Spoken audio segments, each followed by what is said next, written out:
armor proficiency is kind of bunk, isn't it? If you're writing a game that uses different kinds of armors, which means you're probably doing like some kind of medieval fantasy thing, you probably want to have character archetypes that are meant to use different kinds of armor. The lightly armored rogue, the unarmored mage, the heavily armored paladin or warrior, or what have you. These archetypes are quite strong in our collective sense of what medieval fantasy is supposed to look like. And so you want to have mechanics that encourage or enforce characters to adhere to their archetypal fantasies. Maybe you want that to be a very rigid adherence, where only like paladins and warriors wear heavy armor, rogues always wear light armor, mages can't wear armor at all, that kind of thing. Maybe you want to do that. Maybe you want to be a little bit more loosey-goosey, where like you are the mechanic kind of like point you in the direction to use the kind of armor you're supposed to, but you can use armor outside of that and maybe it kind of works. Either way, you need to decide how your armor system works in regards to how characters choose what armor they wear. I don't really want to get into the weeds on like different armor systems, because that's going to vary wildly from one game to the next. So I don't want to talk about how armor works. What I want to talk about is how a character goes about deciding what armor they can or should wear. Specifically, I want to talk about the idea of armor proficiency. This is something that primarily, or maybe exclusively, exists in D&D games and games that took it from D&D. That is, your Pathfinders, etc. The idea of being proficient in a type of armor is just weird if you stop and think about it. Because what do you do when you're wearing armor? You just wear it, right? Like, it kind of doesn't make any sense. Like, what does being proficient in armor entail? Like, what sort of skills does it take to wear armor? Now, clearly not everyone can be effective in armor, you say, so there must be some skill involved, but what is that skill? I posit to you that there isn't really a skill per se, as in, like, there isn't a technique to wearing armor that must be learned.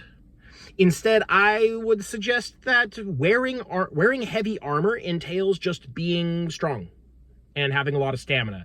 Because yes, it is an additional weight on your body. It impedes your movements a bit, and you have to be able to overcome that in order to have the kind of like, quick movements necessary for combat and to not wear yourself out over the course of the day. But that's just strength. That's just physical aptitude. That's not a skill. You don't learn to wear armor.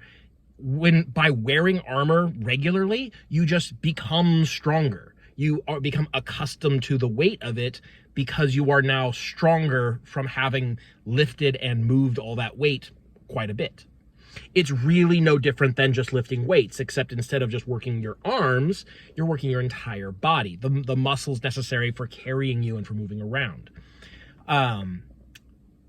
So having armor proficiency be separate from a strength stat doesn't make any logical sense. Now, how could you translate that into a game? Well, you could incorporate a character's strength directly into whatever your armor mechanic is. Maybe, maybe armor allows you to add your strength or use your strength as a damage reduction stat up to a certain amount based on how heavy the armor is. And then, like, if you don't have enough strength, there's some kind of like, you take the difference in a penalty of some sort. You could do it that way. I'm not trying to make any prescriptions for how armor should work. I'm just saying that the way that it does work in D&D is kind of nonsensical. And I think it's a bit of a trap when people are trying to make their own fantasy games and they think, okay, how do I do armor now? Well, armor proficiency, obviously. It's the way D&D does it. It kind of makes sense on the surface when you think about, like, oh yeah, not everyone can be running around in armor all the time. That's literally just like athleticism.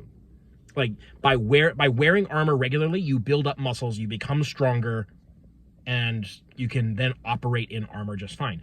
You take someone who's never worn armor before, but who is in high physical condition, put armor on them, they're going to move around just fine. So I think that that having an armor proficiency kind of like thing that you can pick up doesn't make a lot of sense. I think tying it to a strength stat makes a lot more sense. But I also kind of lean towards like, let's, how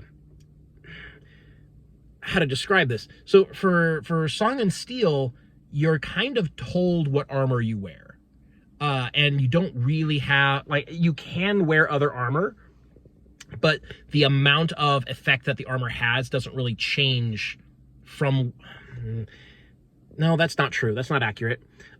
Sorry. I've gone through several iterations of armor because this was something that I grappled with for quite a while during development. So I'm trying to remember how it ended up at the end. I'm kind of... What I'm getting at is that, like, classes... I originally had different, like, damage reduction amounts based on what kind of armor you were wearing. And then I tried to tie what armor you can wear to how much load you can handle, which is based on your strength. And what this all came about to was, like, everyone just wears the heaviest armor they can afford to wear. And so I found that by separating the main part of armor, which is the damage reduction, from a sort of secondary part of the armor, which is like marking wear on the armor to further reduce damage, by separating those, there became a lot less of an incentive for players to wear armor that is outside of their prescribed bracket. Does that make sense? I hope so, because you can't respond to me. So I'm kind of a fan of separating armor as an item from armor as a mechanical effect, and having the mechanical effect be based on what sort of class archetype or character archetype a particular character is supposed to be embodying, and having the item itself be basically like a slot for like special qualities, magical effects, or what have you. I like that kind of design because it kind of takes out of the equation any sort of like gamey kind of logic where like, oh yeah, I'm a wizard, but really I could wear armor and the penalties involved don't affect anything that I do on the regular. So I'll just wear heavy armor because the defense is better than what I'm giving up. Like, that's a very gamey kind of solution. Not to say that there isn't similar logic that can be taken by characters in game. In fact, I think it probably is. But we want to encourage characters to adhere to their given archetypes, right? We want to have the wizards wearing, robes, not plate armor.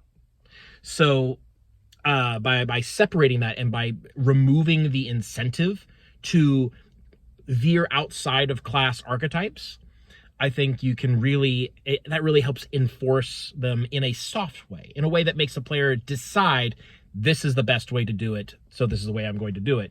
And then you end up with a fantasy that aligns much more closely to what we imagine. So, yeah, a lot of game design comes down to managing incentives, and this is no exception. You want to manage what the incentives are for wearing any particular kind of armor based on different character archetypes. Let's say classes, probably. Outside of a class system, this is going to be a lot harder. And I think you would do well to ascribe like what armor you can wear effectively to a character's strength stat. But then you have to be really careful that your casters or anyone that you want to have low armor, you got to be very careful that like they can't afford to really invest into strength to wear the heavier armor. That's a very that is balancing on a razor's edge. I find that very difficult to do mathematically. But maybe you're better at math than I am. In any case, I encourage people not to use armor proficiency because it is a nonsensical idea that was, I think, invented wholesale by D&D, Gary Gygax and or Arneson or whoever was responsible for that. Or maybe armor proficiency came later, I'm not sure. Anyways, it's a D&D thing only, and it doesn't really have a place in other games, in my opinion.